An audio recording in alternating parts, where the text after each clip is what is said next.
नमस्कार मित्रों। आज मैं दोपहर को वीडियो नहीं बना पाया, इसलिए आज रात को वीडियो बना रहा हूँ। क्योंकि मैं रोज़ एक वीडियो डालता हूँ, तो आज मुझे बड़ा अजीब सा लग रहा था कि आज मैं कोई वीडियो ना डाल सका।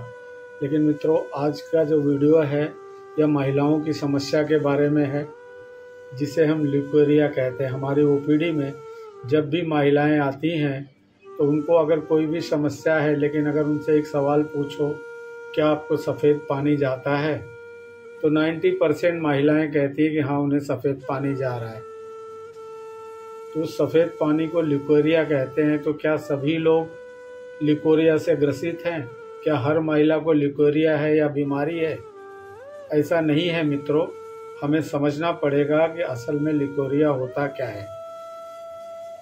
पैथोलॉजिकल एक होता है और एक होता है फिजियोलॉजिकल।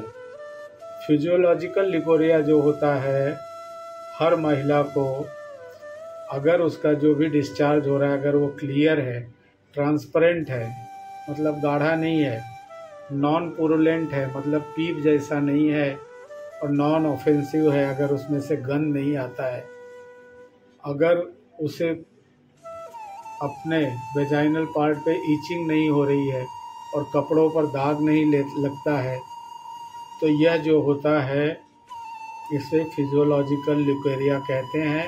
यह कोई बीमारी नहीं है और इसी को आम महिला ल्यूकेरिया समझ के हैरान रहती है और डॉक्टर से डॉक्टर घूमती रहती है, और हर औरतों का आपस में यही चर्चा होते रहता है। और हर औरतें कहती हैं कि सफ़ेद पानी जा रहा है। कोई कहता है सफ़ेद पानी जा रहा है, कोई कहता है कि धात जा रहा है। किसी को लगता है कि धात जाना मतलब खून से धात बनता है और हमसे बहुत कमज़ोरी है, इसकी वजह से साइकोलॉजिकली वो बहुत परेशान रहती हैं। कोई कहता है कि इसकी वजह से मेरा कमर दर्द हो रहा है, कोई कहता है कि मेरी सांस फूल रही है। तो लोग इसके महिलाएं, नॉर्मल महिलाएं जिनको इसकी जानकारी नहीं है, वो परेशान रहती हैं।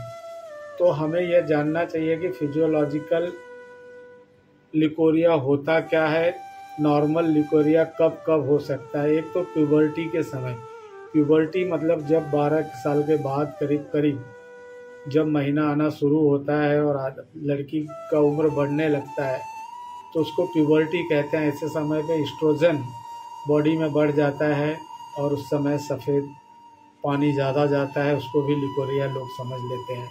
और मेंस्ट्रुअल साइकिल में जब 12 से 16 दिन के बीच में ओव्यूलेशन होता है, उस समय भी एस्ट्रोजन बढ़ जाता है और उस समय भी सफ़ेद पानी जाता है, तो उसे भी ल्यूकेरिया गिनते हैं।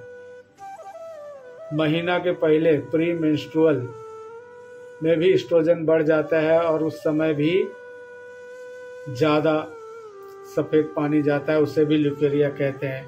ड्यूरिंग प्रेगनेंसी इंडोमेट्रियम जो होता है, गर्भाशय की जो अंतर त्वचा होती है, उसकी वैस्कुलरिटी मतलब वहाँ खून बढ़ जाता है, क्योंकि वहाँ पे जायगोट इम्प्लांट हुआ रहता है। तो जब वो बढ़ जाता है तो एस्ट्रोजन भी बढ़ता है। ऐसे समय प्रेगनेंसी के समय भी बहुत सा वाइट डिस्चार्ज होता है।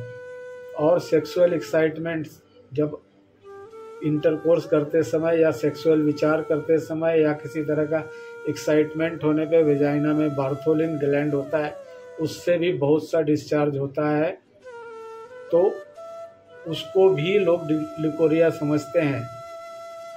और महिलाओं को, जो लोग ओरल कॉन्ट्रासेप्टिव लेती हैं, ओरल कॉन्ट्रासेप्टिव बच्चा को रोकने के लिए, जिससे बच्चे पैदा ही ना हो, इसलिए बहुत से महिलाएं ओरल कॉन्ट्रासेप्टिव लेती हैं, जिसे गर्भ निरोधक गोलियां कहते हैं, जिसे माला डी, माला एन और सहेली नाम से मिलती है। इसके लिए मैंने एक अलग वीडियो बनाया है, आप देख सकते हैं। तो वो गोलियां लेने वाली महिलाओं को भी बहुत अधिक वाइट डिस्चार्ज होता है और उसे भी ल्यूकेरिया समझते हैं। तो ये जो है फिजियोलॉजिकल ल्यूकेरिया है, इसे ट्रीटमेंट की ज़रूरत नहीं होती है। तो जो पैथोलॉजिकल ल्यूकेरिया होता है, उसमें ऐसा होता है कि वह बहुत ही गाढ़ा होता है, वह ट्रांसपेरेंट नहीं होता है, उसमें से एक विचित्र गंध आती है और वो बहुत ऑफेंसिव होता है, फाउल स्मेल होता है, पुरुलेंट होता है मतलब पसदार होता है, और उसमें बहुत ईचिंग होती है वेजाइना के अराउंड, और उस समय जो डिस्चार्ज होता है उससे कपड़े पे दाग भी लगता है, और ऐसे टाइम पे किसी किसी को लोअर एब्डोमेन में पेट में दर्द भी रहता है। तो इसको हम लोग पैथोलॉजिकल लिकोरिया कहते हैं, और इसका इन्वेस्टिगेशन कराना चाहिए, और इन्वेस्टिगेशन करा के अंडरलाइन कॉज का ट्रीटमेंट करना चाहिए। अधिकतर ट्रीटमेंट के नाम पे अगर हम देखते हैं कि औरतें अगर माल न्यूट्रिशन है तो उनका हमें माल न्यूट्रिशन दूर करने की कोशिश करना चाहिए। उनका सेफर साइड पैप स्मीयर करा लेना चाहिए। पैप स्मीयर से ये पता चलता है कि कहीं कैंसर वगैरह तो नहीं डेवलप हो रहा है, और कभी कभी कल्चर करा के देखना चाहिए, क्योंकि वहाँ पे बैक्टीरिया और फंगस दोनों बढ़ते हैं। तो ऐसा जब पुरुलेंट डिस्चार्ज है, फाउल स्मेल है, कपड़ों पे दाग लग रहा है, इचिंग हो रहा है और पेन इन एब्डोमेन है, तो ऐसे समय पे एंटीबायोटिक दिया जाता है और एंटी फंगल मेडिसिन भी दिया जाता है। तो ये कोई बहुत बड़ी बीमारी नहीं है, लेकिन ज़्यादातर अज्ञानता की वजह से लोग इसमें परेशान रहते हैं। तो कुछ चीज़ें अगर हम जानें, अगर कोई छोटे बच्चे हैं 11-12 साल में डिस्चार्ज जा रहा है तो ये फिजियोलॉजिकल है। अगर मेंस्ट्रुएशन के पहले जा रहा है तो ये फिजियोलॉजिकल है। प्रेगनेंसी के समय जा रहा है तो ये फिजियोलॉजिकल है। ओव्यूलेशन के सामने सब समय जा रहा है तो ये फिजियोलॉजिकल है। इसलिए हिस्ट्री लेना भी बहुत ज़रूरी है कि ये कौन से समय जा रहा है, और वह कोई दवा तो नहीं ले रही है, कोई ओरल कॉन्ट्रासेप्टिव ले रहा है तो भी जा रहा है। तो ऐसे समय पे महीने 2 महीने के लिए ओरल कॉन्ट्रासेप्टिव बंद करके अदर कोई मेथड कॉन्ट्रासेप्शन के जैसे कंडोम या अन्य चीज़ों का उपयोग करना चाहिए।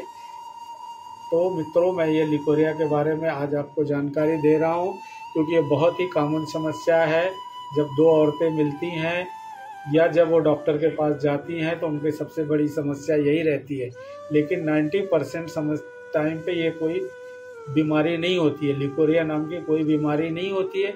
लिकोरिया एक लक्षण है जिसमें वेजाइना में हमेशा डिस्चार्ज होना चाहिए, उसको मॉइस्ट रखना ज़रूरी है। तो मॉइस्ट रखने के लिए एक तरह से डिस्चार्ज होता है, लेकिन जब डिस्चार्ज ज़्यादा हो रहा है, उससे तकलीफ़ होने लगती है, तब उसे हम लिकोरिया कहते हैं।